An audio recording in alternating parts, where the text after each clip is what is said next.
नमस्कार मेरे प्यारे साथियों, स्वागत है आप सभी का आपके अपने YouTube channel Mukesh Mahendra education पर। तो दोस्तों, हमारे कक्षा 12 के अंदर दोस्तों चल रहे थे जैसे इम्पोर्टेंट क्वेश्चन हिंदी साहित्य के अंदर दोस्तों। ठीक है, हमने 7 चैप्टर तक देख लिए थे दोस्तों। कितने चैप्टर तक? 7 चैप्टर तक। और आज हमारा चैप्टर नंबर रहने वाला है दोस्तों 8वां चैप्टर, और उस चैप्टर का नाम है दोस्तों मलिक मोहम्मद जायसी। ठीक है, मलिक मोहम्मद जायसी। और ये हमारा क्या है दोस्तों? चैप्टर है, और इस चैप्टर के हम देखने वाले हैं इम्पोर्टेंट क्वेश्चन। तो दोस्तों, सबसे पहले यहाँ पर हम देखो बोर्ड में जो प्रश्न किस प्रकार से पूछे जाते हैं।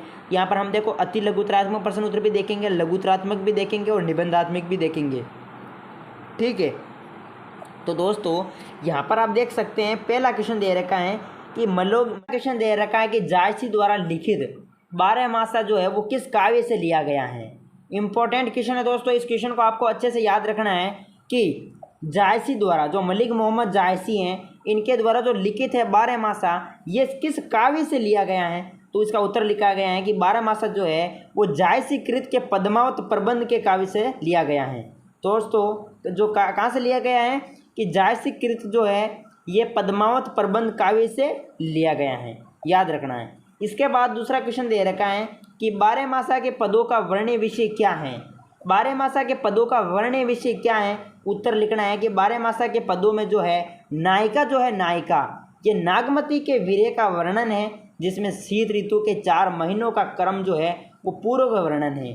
ठीक है, 12 मासा के पदों का वर्ण्य जो है वो किस वर्ण्य विषय क्या है? तो आप लिखेंगे कि 12 मासा के पदों में नायिका जो है, नायिका नागमती के वीर्य का वर्णन है, जिसमें शीत ऋतु के 4 महीनों का क्रम जो है वो पूर्व का वर्णन है। ठीक है, ये भी क्वेश्चन इंपॉर्टेंट है। इसके बाद दोस्तों अगला तीसरा क्वेश्चन है दोस्तों इस चैप्टर का, वो है कि जानू सेज हिवंचल, ठीक है, बूढ़ी से क्या आशय है। जानू सेज हिवंचल बूढ़ी से क्या आशय है? दोस्तों उत्तर लिखना है कि पौष महीने की शीत ऋतु का वर्णन है।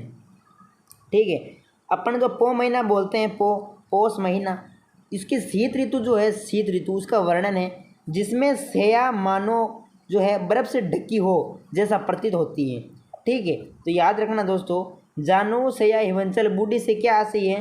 तो पौष महीने की शीत ऋतु का वर्णन है, जिसमें सैया मानो बर्फ से ढकी हो जैसी प्रतीत होती है। तो ये हमारा तीसरा क्वेश्चन था। अब हम देखते हैं अपने चौथे क्वेश्चन की तरफ।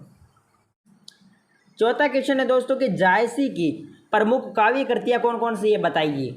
जो मलिक मोहम्मद जायसी है, इनकी प्रमुख जो काव्य कृतियाँ हैं वो कौन कौन सी है, वो हमें बताना है। तो उत्तर आपको लिखना है कि पद्मावत, अखरावट और रावत और आखिरी कलाम जायसी की ये प्रमुख काव्य कृतियाँ हैं। ठीक है, मलिक मोहम्मद जायसी की किन्हीं 2 कृतियों के नाम बताओ। प्रश्न ऐसे ही पूछा जाएगा, तो आप लिखेंगे जैसे पद्मावत है, अखरावट है और रावत और आखिरी कलाम जायसी की प्रमुख क्या है, काव्य कृतियाँ हैं। इसके बाद दोस्तों अगला हमारा 5वां क्वेश्चन दे रखा है कि पद्मावत जो है, पद्मावत प्रेमाख्यान की कथा किस पर आधारित है। ठीक है, पद्मावत प्रेमाख्यान की कथा जो है वो किस पर आधारित है? तो दोस्तों भारतीय लोक कला पर आधारित है। ठीक है, किस पर आधारित है? भारतीय लोक कला पर आधारित सिंघल देश की राजकुमारी, ठीक है, सिंघल देश की राजकुमारी और चित्तौड़ के राजा रतन सिंह की प्रेम कथा का वर्णन किया है। दोस्तों पद्मावत प्रेमाख्यान की कथा किस पर आधारित है? तो आप लिखेंगे कि भारतीय लोक कथा पर आधारित है। सिंघल देश की राजकुमारी थी, चित्तौड़ के राजा थे रतन सिंह, उनकी प्रेम कथा का जो है वर्णन किया गया है। ठीक है, तो ये हमने 5 क्वेश्चन देखे हैं। इसके बाद हम आगे देखते हैं छठा क्वेश्चन। ठीक है दोस्तों, छठा क्वेश्चन आप देख सकते हैं कि मलिक मोहम्मद जायसी का जन्म कब और कहाँ हुआ था। मलिक मोहम्मद जो जायसी है, इनका जन्म कब हुआ था और कहाँ हुआ था?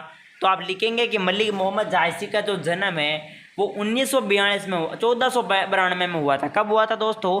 1492 में, याद रखेंगे। 1492 ईस्वी में अमेठी, जो कि उत्तर प्रदेश के जैश नामक गांव में हुआ था। यह हमारा था छठा क्वेश्चन। इसके बाद है दोस्तों 7वां क्वेश्चन। 7वां क्वेश्चन है कि मलिक मोहम्मद जायसी की प्रमुख काव्य कृतियाँ बताइए। तो अभी मैंने ये देखा था कि जैसे पद्मावत हैं, अखरावट हैं और आखिरी कलाम, ये प्रमुख इनकी जो प्रमुख काव्य कृतियाँ हैं वो आपको याद करनी है। इसके बाद 8वां क्वेश्चन थोड़ा बड़ा दे रखा है, यहाँ पर आप देख सकते हैं।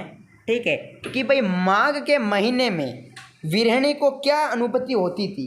माघ के महीने में विरहिणी को क्या अनुभूति होती थी, तो आप उत्तर लिखेंगे कि माघ के महीने में शीत का प्रकोप बढ़ जाता है। ठीक है, शीत का प्रकोप बढ़ जाना मतलब यानी एक तरीके से हम कह सकते हैं सर्दी बढ़ जाती है और पाला भी पड़ने लगता है। पाला जानते हो तो पाला भी पड़ने लगता है। ठीक है, ठंड। और माघ महीने का जो जाड़ा वीर्य व्यथा के कारण नागमती के मृत्यु के समान लगता है। कमजोर शरीर पर वर्षा की बूंदें ओलों की तरह शरीर को कष्ट देती है। विरहिणी उसे जलाकर राख कर देती है। इस तरह विरहिणी को भयंकर वेदना होती है। विरहिणी को भयंकर वेदना का मतलब दुख होता है। ठीक है दोस्तों, तो माघ के महीने में विरहिणी को क्या अनुभूति होती थी, तो आप लिखेंगे कि माघ के महीने में शीत का प्रकोप बढ़ जाता है और पाला भी पड़ने लगता है। माघ महीने का जाड़ा वीर्यवेता के कारण नागमती को मृत्यु के समान लगता है और कमजोर शरीर पर वर्षा की बूंदें ओलों की तरह शरीर को कष्ट देती हैं। विरहिणी उसे जलाकर राख कर देती हैं। इस तरह विरहिणी को भयंकर वेदना होती है, भयंकर दुख होता है। दोस्तों ये हमने 8 क्वेश्चन देखे। कितने क्वेश्चन देखे दोस्तों? 8। तो आई होप कि आपको अपना जो लेसन है मलिक मोहम्मद जायसी वाला, मलिक मोहम्मद जायसी, ठीक है, मलिक मोहम्मद जायसी, जिसमें जो 12 हस्सा हैं, 12 मासा, उनका वर्णन इसमें जैसे प्रमुख हम देखते हैं तो पद्यांश के रूप में दे रखा है। ठीक है, तो इन पद्यांश को आपने पढ़ा होगा तो इन क्वेश्चन को आपको अच्छे से कर सकते हैं। ठीक है, तो इस चैप्टर के हमने देखे दोस्तों इम्पोर्टेंट क्वेश्चन, और आई होप कि आपको जो लेसन है अच्छे से समझ में आया होगा। लाइक करें, चैनल को सब्सक्राइब करें। मिलते हैं नेक्स्ट वीडियो में, तब तक के लिए जय हिंद, जय भारत, वंदे मातरम। Thank you.